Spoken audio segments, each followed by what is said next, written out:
মোহনবাগান সবাইকে আগামী 4 তারিখ মোহনবাগান ভার্সেস জামশেদপুর অত্যন্ত গুরুত্বপূর্ণ ম্যাচ আইএসএল এর খেলতে নামছে মোহনবাগান। আচ্ছা, প্রথমেই সবাইকে আমার চ্যানেলে জানাই স্বাগতম।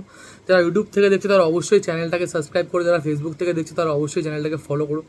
অত্যন্ত গুরুত্বপূর্ণ ম্যাচ মোহনবাগানের 4 তারিখে জামশেদপুরের মাটিতে খেলা যায় না। মোহনবাগান শেষ দুটো ম্যাচের পারফরমেন্সের পর 4 তারিখের ম্যাচে তো মোহনবাগান সমর্থক হিসেবেও বলছি বিশাল কিছু আশা তো করতে পারছি না 4 তারিখের ম্যাচে।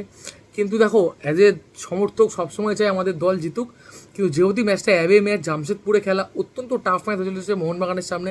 কেন জামশেদপুরের প্রচুর কোয়ালিটি প্লেয়ার আছে, ডিফেন্ডার স্টিফেন যে কখনোই ভুলে গেলে চলবে না, মাদি তালাল, মেসি বাউলি, প্রচুর কোয়ালিটি, মোহাম্মদ সানান কোয়ালিটি, ওদের গোলকিপার অ্যালভিনো গোমস, কাউকেই হালকাভাবে নিলে চলবে না। অত্যন্ত টাফ টিম জামশেদপুর। সেখানে জামশেদপুর নিজেদের ঘরের মাঠে খেলা, জামশেদপুর নিজেদের ঘরের মাঠে একটাও কোনো ম্যাচ হারেনি। তো খুব টাফ হতে চলেছে 4 তারিখের ম্যাচ মোহনবাগানের কাছে। আশা করি মোহনবাগান জামশেদপুর বাধা অতিক্রম করতে পারবে। যদি মোহনবাগান জামশেদপুর বাধা অতিক্রম করতে না পারে, হয়তো এবারের আইএসএলে অনেকটাই পিছিয়ে পড়বে মোহনবাগান। কিন্তু দেখো, আমাদের কোচ সর্বস্ব চেষ্টা করবে। কেন আমরা শেষ দুটো ম্যাচে একটা হেরেছি, একটা ড্র করেছি, কিন্তু আমাদের বল পজিশন দেখো, আমাদের ফুটবল দেখো, অত্যন্ত ভালো খেলেছে কিন্তু মোহনবাগান। হতে পারে ড্র হয়েছে, হতে পারে হেরে গেছে, কিন্তু ফুটবলিং দিক থেকে কিন্তু মোহনবাগান কোথাওই বাজে খেলেছে এটা বলা যাবে না। কেননা আগের ম্যাচে মোহনবাগান 17টা না 18টা কর্নার পেয়েছে। ব্যাঙ্গালোর ম্যাচে ওপেন চান্স মিস হয়েছে। দেখো, এগুলো পার্ট অফ গেম, হতেই পারে। খেলায় সব ম্যাচ যে একটা টিম জিতবে এটা কখনো ঘটতে পারে না। খেলায় হার হবে, জিত হবে, সব মিলিয়ে দিন শেষে ফুটবল। কিন্তু আমি অ্যাজ এ সমর্থক এটুকুনি মনে করি, মোহনবাগানের যদি সমস্ত প্লেয়ার যারা খেলছে তারা যদি নিজেকে কনভার্ট করতে পারে, সেটা তুমি জেমি বলো, দিমি বলো, লিস্টন বলো, মানবীর বলো, তারা যদি নিজেকে কনভার্ট করতে পারে, আমার মনে হয় না জামশেদপুর বিশাল বড় গাট মোহনবাগানের সামনে। মোহনবাগানের সামনে মুম্বাইও বিশাল একটা টিম আমার কখনোই মনে হয়নি। মোহনবাগান টিমটা আটকে গেছে, মোহনবাগান টিমটা কনভার্ট করতে পারেনি। প্রচুর সুযোগ এসছে, রবসান হয়তো শুরু থেকে ছিল না, বা রবসান হয়তো চোট কাটিয়ে এসছে। তো সব মিলিয়ে দেখো, হতেই পারে। আমি বারবার বলছি, ফুটবলে সব ম্যাচ জিতবে একটা টিম, এটা কখনোই পসিবল না। হার হবে, জয় আসবে, সব মিলিয়ে দিন শেষে ফুটবল। তো অত্যন্ত টাফ ম্যাচ মোহনবাগানের কাছে। হ্যাঁ, বলে রাখি, এই ম্যাচ কিন্তু অনুষ্ঠিত হচ্ছে বিকেল 5টা থেকে। মোহনবাগানের বেশিরভাগ খেলা 7:30 থেকেই হচ্ছিল। প্রথম ম্যাচটা ছিল বিকেল 5টা দিয়ে, আর উড়িষ্যা ম্যাচটা ছিল বিকেল 5টা দিয়ে।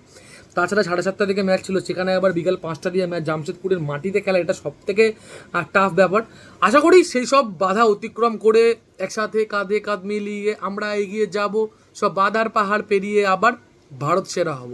আশা করি জামশেদপুর থেকে আবার ভারত সেরা হওয়ার দৌড় শুরু করবে মোহনবাগান।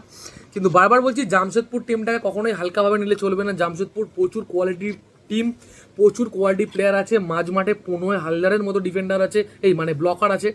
তো খুব টাফ চ্যালেঞ্জ অপেক্ষা করছে মোহনবাগানের সামনে 4 তারিখ জামশেদপুরের মাটিতে। আশা করি মোহনবাগান সব বাধা অতিক্রম করে 4 তারিখে আমরা আবার জয়ের সরণিতে ফিরবো, এবং সেই জয়ের সরণিতে যে ফিরবো, সেই জয়ের ধারাটা আমরা যতদিন না চ্যাম্পিয়ন হচ্ছি ততদিন বজায় রাখতে হবে মোহনবাগান যদি চ্যাম্পিয়ন হতে হয়।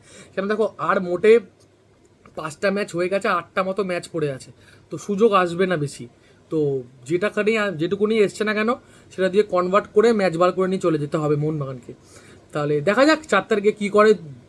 একদম হাড্ডাহাড্ডি লড়াই জামশেদপুরের জিআরডির একটা স্পোর্টস কমপ্লেক্সে, Mohun Bagan versus Jamshedpur. Hope for the best. As a সমর্থক আশা করি আমরা জয় নিয়ে মাঠ ছাড়বো। যারা এতক্ষণ ভিডিওটা দেখলে অবশ্যই পারলে চ্যানেলটাকে ফলো করো। যদি ফেসবুক থেকে দেখো, ইউটিউব থেকে দেখলে চ্যানেলটাকে সাবস্ক্রাইব করো, ইনস্টাগ্রাম থেকে দেখলেও চ্যানেলটাকে ফলো করো। সবাই ভালো থেকো, সুস্থ থেকো, আর জয় মোহনবাগান বলতে থেকো। জয় মোহনবাগান।